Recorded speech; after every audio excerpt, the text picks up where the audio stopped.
Selamat siang Bu, perkenalkan nama saya Arika Putri, saya dari kelas 10 akuntansi 1. Di sini saya akan membacakan biografi Cut Nyadim. Cut Nyadim adalah sosok pahlawan nasional yang berasal dari Aceh Barat. Ia merupakan putri dari Tengku Nantasetia dan Ibu Yusra Bangsawan dari daerah Lampaga. Sosok Cut Nyadim yang lahir pada tahun 1848, kemudian tumbuh di tengah lingkungan bangsawan Aceh dan pendidikan agama yang kuat. Suami pertama Cut Nyadim bernama Tengku Ibrahim. Suami pertamanya wafat dalam pertempuran melawan Belanda pada 29 Juni 1878. Dari pernikahan pertamanya, mereka dikaruniai putri bernama Cut Gambang. Cut Gambang kemudian menikah dengan Tengku Mayet Ditiro dan keduanya meninggal bersama setelah ditembak oleh Belanda.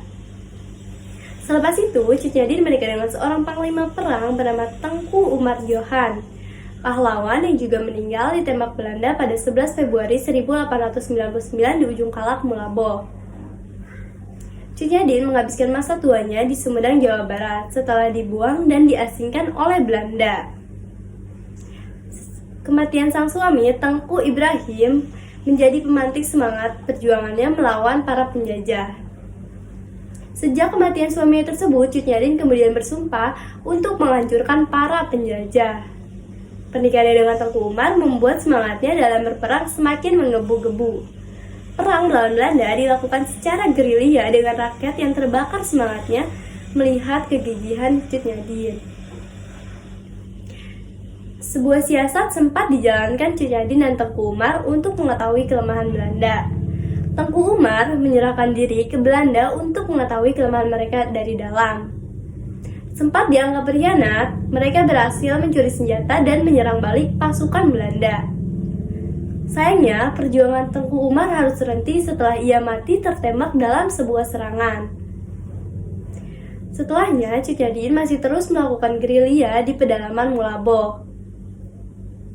Namun, seiring bertambahnya usia dengan matanya yang rabun dan penyakit encoknya membuat anak buahnya merasa kasihan dan melaporkan hal itu kepada tentara Belanda.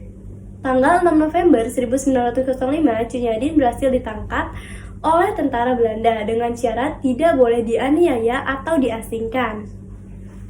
Namun, setahun setelahnya, saat kondisi Cut Nyadim membaik, Belanda mengirimnya ke daerah Sumedang, Jawa Barat. Hal ini karena Belanda masih takut apabila Cut Nyadim kembali memantik perlawanan di daerah Aceh. Di Sumedang, Cut Nyadim menghabiskan sisa hidupnya hingga meninggal dan dimakamkan oleh warga setempat. Cut Nyadim meninggal pada 6 November 1908 karena usianya yang sudah tua dan kondisinya yang sakit-sakitan. Sekian dari saya, mohon maaf bila ada salah kata.